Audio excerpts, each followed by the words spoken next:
Hello friends, welcome back to my channel. तो मैंने आज ये क्वेश्चन लिया है कि एक बड़ा कि आप उसको कैसे अटेम्प्ट कर सकते हो। कि इसमें क्वेश्चन में क्या है कि 3 क्वेश्चन इकट्ठे पूछे हुए हैं, तो उसको आप 5 पेजेस में कैसे लिखोगे। ठीक है, तो ये क्वेश्चन क्या था कि कंज्यूमर प्रोटेक्शन एक्ट के राइट्स बताओ, what are the rights and what are the remedies, और उसकी रिड्रेसल मशीनरी। मीन्स एक ही क्वेश्चन में 3 क्वेश्चन कंबाइन करके एक बड़ा सा क्वेश्चन बनाया गया है।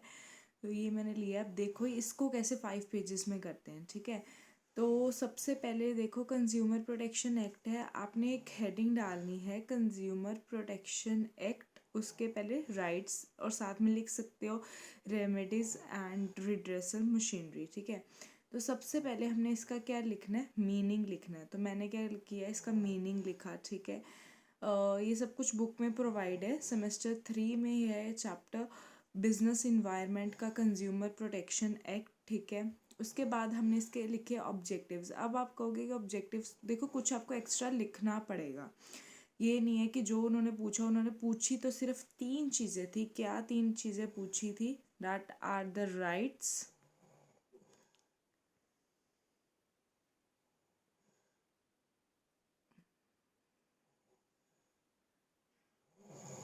यस, तो उन्होंने पूछी 3 चीज़ें थी, that are the rights, remedies, और लास्ट में जो रिड्रेसल 3 टायर रिड्रेसल मशीनरी वो पूछी थी। ठीक है, तो ऑब्जेक्टिव्स आपने लिखने, कोई भी चीज़ है तो ये नहीं कि सबसे पहले आपने जो उसको जिस चीज़ के बारे में टॉपिक के बारे में पूछा उसके पहले मीनिंग डेफिनेशंस दो, फिर कुछ उसके इंपॉर्टेंस ऑब्जेक्टिव्स और फीचर कुछ ना कुछ ऐड ऑन करो, फिर सीधा हम उसके ना राइट्स पे आ गए। देखो राइट्स लिखे हैं मैंने। ठीक है, जितने भी इसके राइट्स थे 6 राइट्स अवेलेबल हैं। उसके बाद आगे रेमेडीज, कोई भी आप न्यू हेडिंग बना रहे हो ना, उसको हाईलाइट करो, दिख रहा है। उसके बाद मैंने उसके सारे ये रेमेडीज लिखे हैं। ठीक है, 7 के 7। फिर उसके आगे रिड्रेसल मशीनरी में 3 थी, डिस्ट्रिक्ट फॉरम है, स्टेट कमीशन है, नेशनल कमीशन है। एक फ्लो सा चार्ट सा बना दिया। ठीक है, उसके बाद इन सबको अब आपने एक्सप्लेन करना है। जैसे डिस्ट्रिक्ट फॉरम लिख के आपने क्या किया, स्टेट गवर्नमेंट जो भी है, सबसे पहले इसकी कॉम्पोजिशन, इसके आप सब पार्ट्स कैसे बनाओगे, सबसे पहले कॉम्पोजिशन और एलिजिबिलिटी भी बना सकते हो। और ये जो पॉइंट इधर लिखा है ये आप इधर लिखोगे, डाट ये टेन्योर वाला पॉइंट है।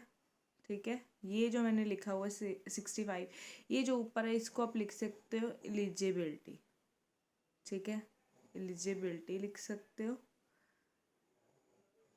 उसके बाद इसकी ज्यूरिसडिक्शन है। ठीक है, वो आप लिख सकते हो। उसके बाद इस जो भी इसकी जो टेरिटोरियल लिमिट्स इसकी ज्यूरिसडिक्शन के अंदर ही आती हैं, 2 पार्ट्स थे।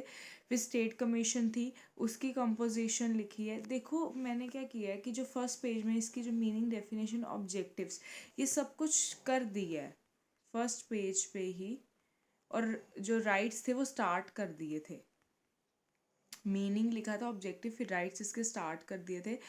तभी मुझे जाके रिड्रेसल पे ज़्यादा पेजेस मिले। अगर हम पहले ही 2 पेजेस इन चीज़ों पे लगा दें, मैं ऑब्जेक्टिव्स को और एक्सप्लेन करती या जो राइट्स को और एक्सप्लेन करती, मीन्स अपना कोई भी क्वेश्चन आए, ये फॉर एग्जांपल मैंने ये क्वेश्चन लिया है कि इसमें 3 क्वेश्चंस दिए हुए थे, उसको हमने कैसे 5 पेजेस पे लेके जाना है। फिर लास्ट में मैंने नेशनल कमीशन को एक्सप्लेन किया, उसकी जुरिसडिक्शन लिखी और कंक्लूजन लिखी। आप देख सकते हो ये सिर्फ और सिर्फ 5 पेजेस में मैंने इस क्वेश्चन को कंप्लीट किया है। यही होती है प्रेजेंटेशन। सबने देखो बुक में जो लिखा है वो तो सबने लिखना ही है। बेसिकली जो चीज़ टीचर ने देखनी है, दैट इज़ योर प्रेजेंटेशन, कि आप कैसे प्रेजेंट करते हो क्वेश्चन। लिखा तो सबने देखो सेम मैटर ही होना है, ऑनलाइन एग्ज़ाम्स है, तो आपने प्रेजेंट कैसे करना है ये चीज़ यहाँ पे आज मैंने आपको दिखाई है। अगर आप और ऐसी कोई वीडियोस किसी भी सब्जेक्ट का कुछ और पूछना चाहते हो तो प्लीज़ मुझे आप कमेंट बॉक्स में कमेंट करो। और आप मेरे चैनल को अगर नहीं अभी तक सब्सक्राइब किया तो प्लीज़ सब्सक्राइब करो। ऐसी मैं आगे और से और वीडियोस लाती रहूँगी। ठीक है, थैंक्स फॉर वॉचिंग। मिलते हैं नेक्स्ट वीडियो पे।